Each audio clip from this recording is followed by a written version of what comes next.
Hello everyone, it's Adirunke again. I hope your day is going well. Today I'll be explaining another incantation, another offo. And this one is nature based, just like several others, and it involves the bagworm moth. How this particular insect behaves is used as a reference in this incantation. In Yoruba, we call these insects Àrígiṣẹgi. They are bagworm moths, and we call them arigisegi because I don't know if it's for camouflage or something, but they like to make their houses out of sticks and dead plants and stuff like that, and then they hide underneath it or they put it on their heads so that you don't notice them easily. I'm going to find a Wikipedia article that addresses bagworm moths and how they behave so that you would have more perspective. So this is what they do. Those insects, they get scraps of wood and dead plants and they make their bags out of it and they move with their bags like this. So if you ever come across what appears to be a bunch of really tiny dead leaves or sticks or something moving, it's probably this insect that you're seeing. Your eyes are not deceiving you. This is how they move. Our ancestors would have encountered them multiple times.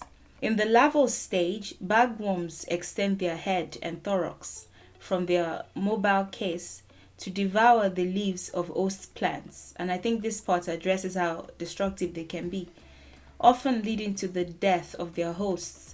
Trees infested with bagworms exhibit increasingly damaged foliage as infestation increases until the leaves are stripped bare. Some bagworms are specialized in their host plants, while others can feed on a variety of plant species. Since bagworm cases are made of silk and the materials from their habitat, they are naturally camouflaged from predators. I figured, biologically speaking, that must be why they do that. Predators include birds and other insects. Birds often eat the egg-laden bodies of female bagworms after they have died. Since the eggs are very hard-shelled, they can pass through the bird's digestive system unharmed. Interesting. Promoting the spread of the species over wide areas. A bagworm begins to build its case as soon as it hatches. So they begin to gather their scrap, what they will make their home from, or their bag, or their case, whatever name you choose to call it, this that they've made from scraps. They begin to do that from the moment they are hatched. Once the case is built, only adult males ever leave the case, never to return when they take flight to find a mate. Bagworms add material to the front of the case as they grow, excreting waste materials through the opening in the back of the case. So somewhere here, that's interesting. When satiated with leaves, a bagworm caterpillar secures its case and pupates. The adult female, which is wingless, either emerges from the case long enough for breeding or remains in the case while the male extends his abdomen into the female's case to breed. Did I need to read this? I'd like to see that actually. Females lay their eggs in their case and die. The female evergreen bagworm dies without laying eggs, and the larval bagworm offspring emerge from the parent's body. Some bagworm species are parthenogenetic, meaning their eggs develop without male fertilization. Each bagworm generation lives just long enough as adults to mate and reproduce in their annual cycle. So I suppose they don't live very long, but for the short time that they live, they can be, they can be quite disruptive. So if you see something like this, don't think it's just a branch or something, a weird part of the branch. It's most likely that insect. If you see something like this, again, we call them arigisegi. The there is the one who, could say the thing that, I suppose because they're sentient, you could say the one who, I mean, they they reproduce and they have intercourse and everything. The part about them doing it even with the case on is really weird to me. I'm going to look for that. Ri is see or experience. Igi is tree or wood or stick. She is to break, and again igi is tree, wood or stick. So arigisegi, if you're going to transliterate that, would be the one who sees wood and breaks wood. I suppose the species that is more popular in Nigeria, perhaps they like to build their own cases out of like wood mainly instead. This one has a lot of dry leaves, so I'm not sure which country this one is native to. It doesn't really matter. The one who sees wood and breaks wood is how you would translate that, and that's because they take wood scraps and stuff, and they make their bags or their cases or their homes out of them. In a different dialect, arigisegi would probably be just as correct, but perhaps because this dialect is more popular, it's Àrígiṣegi. But if you hear Àrígiṣegi in reference to this insect, only this part will change, I think. This would be re, as opposed to a with the do tone, it would be re, so there wouldn't be a tone mark on it. Àrígiṣegi would be just as correct, but either works. This is the incantation in question. Tí àrígiṣẹ́gi bá ṣẹ́gi, orí ara rẹ̀ ló fi ń rù. Tí àrígiṣẹ́gi bá ṣẹ́gi, orí ara rẹ̀ or orí ara ẹ̀ ló fi ń rù. You could say re. Ri, what looks like the R in English. Ri and re. Re. Re. Those would be the two letters. Re. But you could also say Re is older than but they mean the exact same thing. Tí àrígiṣẹ́gi bá ṣẹ́gi, orí ara rẹ̀ or orí ara ẹ̀ ló fi ń rù. Tí àrígiṣẹ́gi bá ṣẹ́gi, orí ara ẹ̀ ló fi ń rù. If you want to say that a bit faster. Tí àrígiṣẹ́gi bá ṣẹ́gi, orí ara ẹ̀ ló fi ń rù. The T there is like if. Àrígiṣẹ́gi is the bagworm, caterpillar. Ba, there's no perfect English equivalent, but it's like may, and it typically works with T. This is like the first part of the condition, and this is like the second part. So tí mo bá jẹun, if I eat. Tí mo bá sùn, if I sleep. Whenever you see T, ba will probably be somewhere close behind, You could transliterate it as may, but that's not a perfect English equivalent. I don't think a perfect English equivalent exists, but let's just say may. Shegi is not an original word. It's a contraction of two words, she and igi. She is to break. Igi could be tree, could be a tree, it could be stick, it could be a piece of wood, either. Igi. Ori is head. In and of itself, it's something even more, because I think I have a video dedicated to that, in which I explored what ori means etymologically speaking and what it insinuates. But head, the physical head. Head. Ara, e. Ara is like body. E is like its. The combination of ara would be like its. If you want to transliterate, or if you want to translate, ori ara, its own head. Perhaps I should have added own here to imply the ara, but its also works to its own. Its, I suppose its suggests that it's its own. So lo is not an original word either. It's a contraction of these two words, ni and o.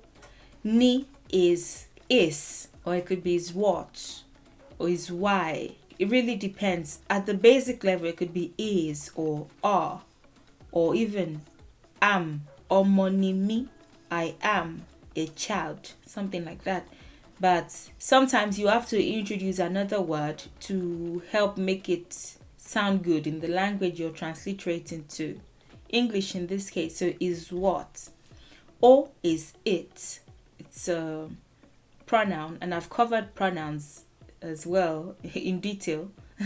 I would add the link as well so that you can watch it if you'd like. Fin, fi is use.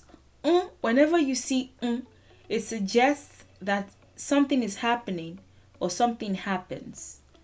In this case, it's like something happens. So as opposed to just use, which fi implies, with coming close behind, it would be uses. Ru is to carry on the head. It's carry, yes, but we typically use it to imply that something is being carried with one's head. And I showed you in the previous video how we would do that. There's a way that you would make the oshuka from a piece of fabric or from a wrapper or something, and you put it on your head, and then you put whatever you need to carry on your head. Ru is carry it. And you might be wondering, if O is it, how come this is it? In the video on pronoun, I explained how to get singular pronouns in the third person form from the last vowel of the verb. So if you put all the words together, if the bagworm caterpillar may break wood or stick, its head is what it uses to carry it.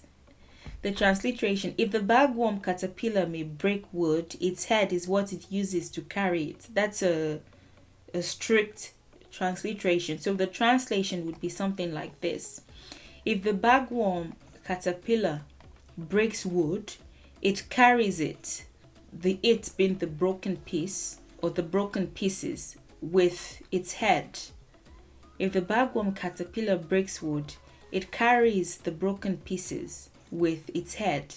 I showed you a video of that insect moving. I don't know how they're able to, because sometimes those scraps, those cases or bags that they make from all the scraps can be just about as heavy as they are with what is, so I don't know how they're able to do it, how they're able to bear that weight, but they do.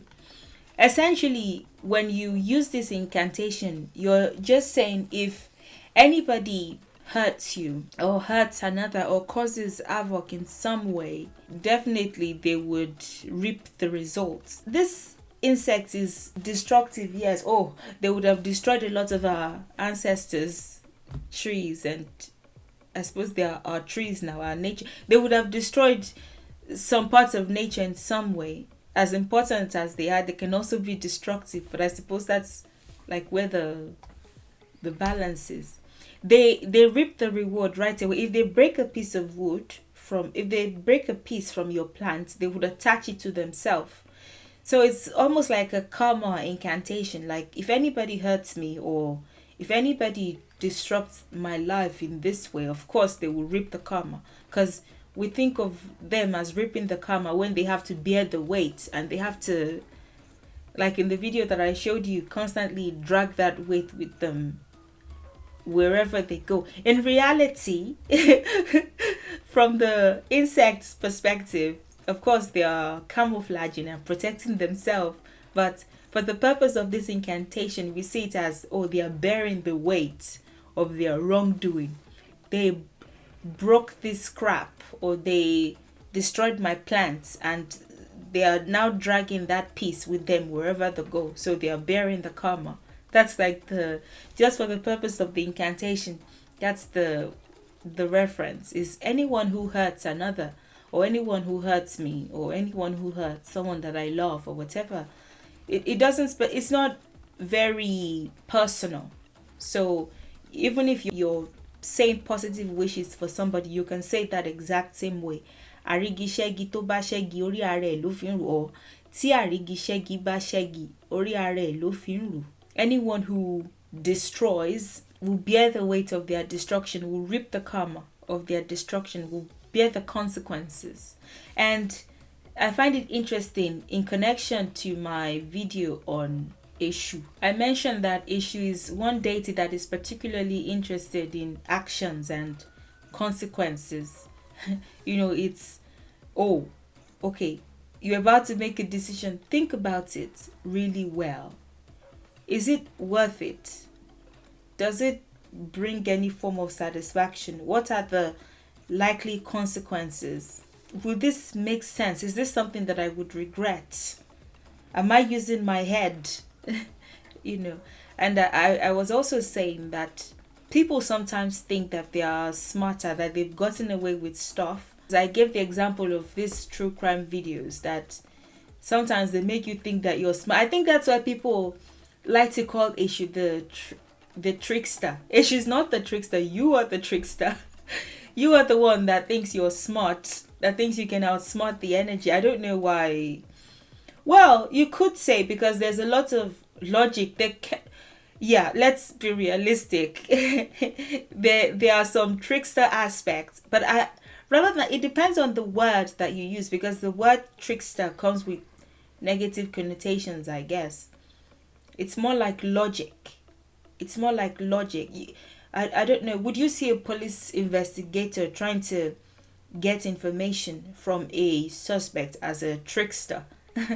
It might involve some tricks and some logic, but essentially it's them trying to get justice for whatever party deserves it. This also relates to that video in some way, the bearing the consequence of our actions, whether we realize it or not. At some point, you can't really be free.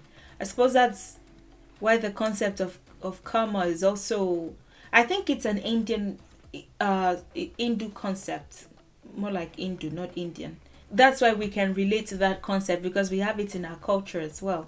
Oh yes, it's from the Sanskrit karman, action, effect, fate. Exactly. So when you're using it before a prayer or a positive wish, or even after, perhaps somebody has done something to you. I mean, of course, whether you say this or not, we're going to reap the consequence depending on the universal laws of balance and order, depending on what they think or who higher forces think is at fault. But you saying this as well, I suppose, is a way of also protecting yourself, because our words are powerful. In the beginning was the word, and I think that concept of words and their importance is in almost every spiritual system, or almost every religion. I think in the Bible there's one part that says in the beginning was with God, and the word was with God, and the word was God, or something like that. That's how important words can be. It's like, let there be. That was how, at least from the Christian perspective, that's how they think the earth was created, from let there be. So the use of words can be more far-reaching than we think. So anyway, but that's the Christian perspective. Of course, that has nothing to do with us. I was saying it in my first video on the series, an introduction to the word offer and what it means, that words are really important, that for manifestation we believe in the use of verbs and herbs. So you have to proclaim what you want and let it be known, and then you do whatever is needed to make that come to pass in accordance with the laws of nature and balance.